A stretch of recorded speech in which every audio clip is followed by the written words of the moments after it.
Hello to you, Martin Sherwood. Hey. First of all, I'm doing great, and An Eye for Murder. First of all, before we talk about the book, let's talk a bit more about yourself. You're a doctor. Yeah. How this intriguing process of writing emerged in your life? Well, to tell the truth, I have this drive since I think grabbed the pen as a child, maybe 5 or 6 years old. First it was little poet to a little journal like Davar Le'Iladim in Israel. Later on, I always found myself attracted to writing. But for years, because of circumstances, when I studied medicine, I had to devote my time, my entire time, my 150% time to professional writing, reading, whatever, to become the best doctors that I can be. And then I did my residency in Tel Shomer in ophthalmology, a doctorate in toxicology in Louisville, Kentucky, followed by a fellowship in glaucoma surgery, microsurgery. And for about 30-something years, my whole writing was professional. 2 books, one of them is a textbook, still in the syllabus for the residents in the United States of America. And also articles? No other books, just professional books, peer-reviewed articles, journals, chapters to books, etc. But this thing about writing fiction, about killing people, especially doctors, was always tickling. And my mentor in Kentucky, Louisville, Kentucky, the late Professor Zimmerman, God bless his soul, was so good in finding out and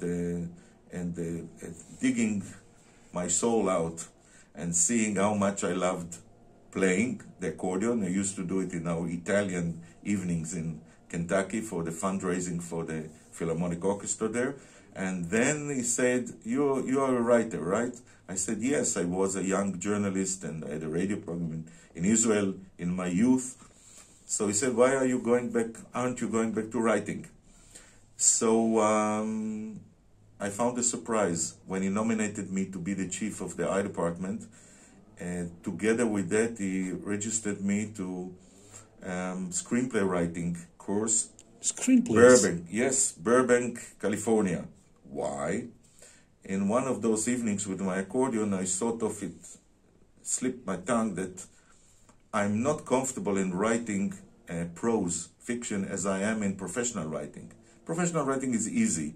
You can say respectively, this is, and everything is fine, and numbers, and you have an abstract, a method, results, and conclusions.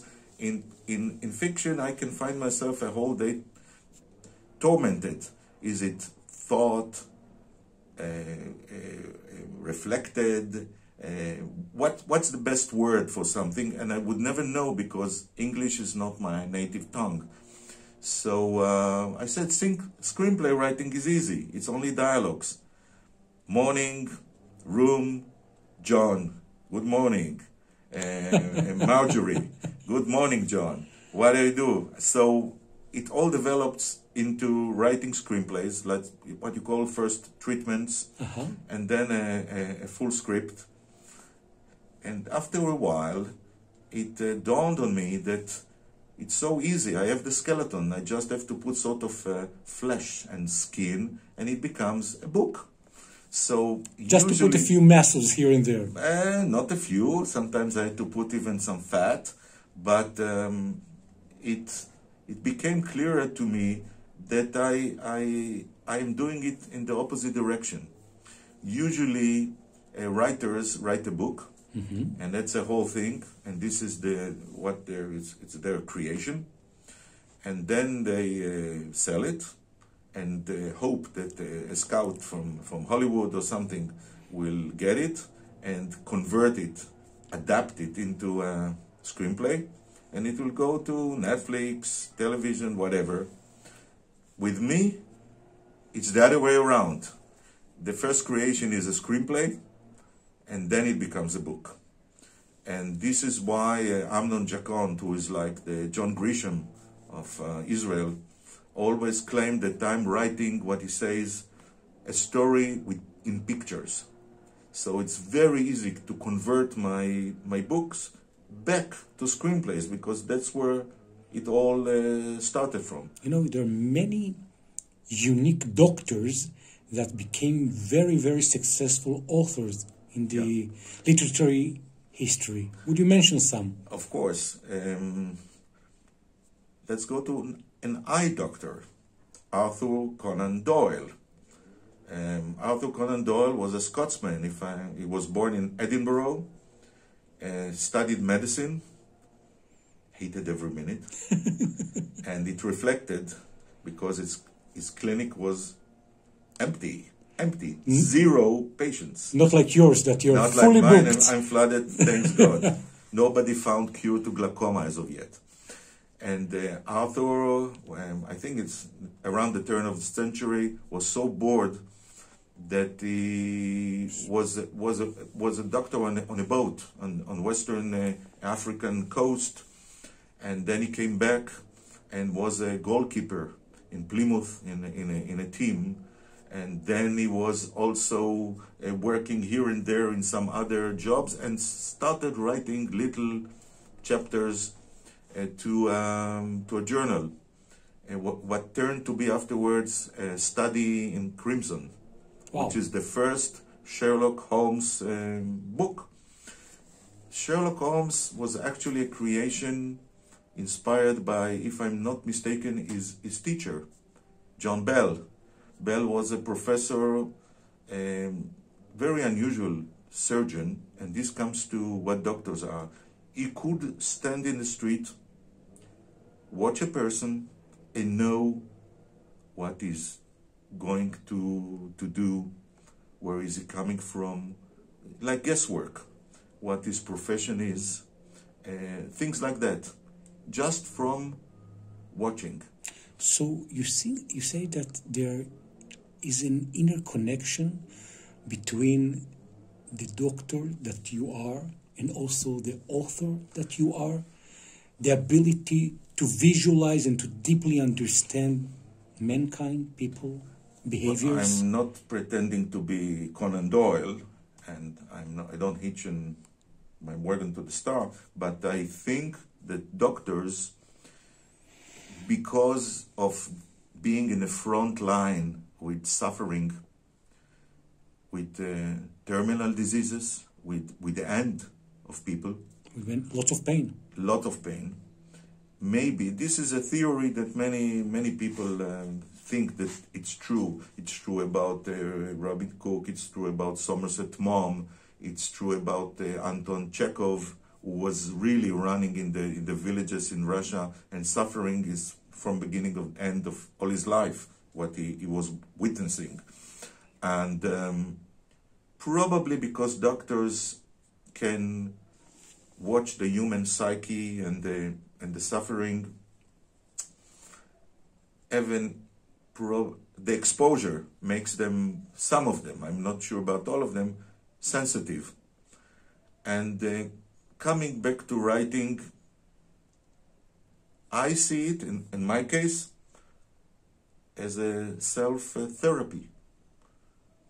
I write, therefore it makes me easier to deal with it, to accept it, to go tomorrow morning to my work in the hospital when I was an intern, and not being depressed and totally paralyzed by the death of a patient that I cared for yesterday. So otherwise, you will get into endless tears and suffering. But my writing is not about tears and not about suffering. Mine is sort of an escapism. I think that if I take somebody away from the suffering, even for 2-3 hours, my books are not Bible, but for me, the best compliment that I can get is, hey, I had this surgery, I had this, that, and I went on a flight. It was like sort of not a nice flight, but your book helped me going over it, finishing it with a laughter, with a smile, and thank you for taking my thoughts away from a reality for at least 2-3 hours, because in reality sometimes the bad guy does not get into jail and the good guy does not get the prize. And in these books, in this genre of thrillers, and medical thrillers in particular, the bad guy get punished, the good guy, like in the old world, and people are praying, at least me, to get back to that world, even for a few hours. Martin Sherwood, when we would like to conclude this wonderful episode together, one deep understanding about Martin Sherwood, the author, the writer of so many great international series of books. My writing started actually from a very personal event. My mother, a shrewd mathematician, decided one day that I'm her late brother that died 6 or 7 years ago. I was scared, I was depressed, and when I understood that she's not going to be functioning as I knew it before, and she was committed to a nursing home, a very good one, I was sitting next to her, and the inspiration was there to try and write something about a detective with Alzheimer, a detective that nobody believes him or her, and little by little, in the area that I'm very familiar with, Lysol and with all these noises of ambulances and emergency room, you can still find some amusement. I'm not scared of the word. And a way to entertain my readers to an extent that they will say, it's not like another author. This is something I haven't read before. Martin Sherwood, I want to thank you so much for this wonderful episode. Thank you so much. Thank you, Nathaniel.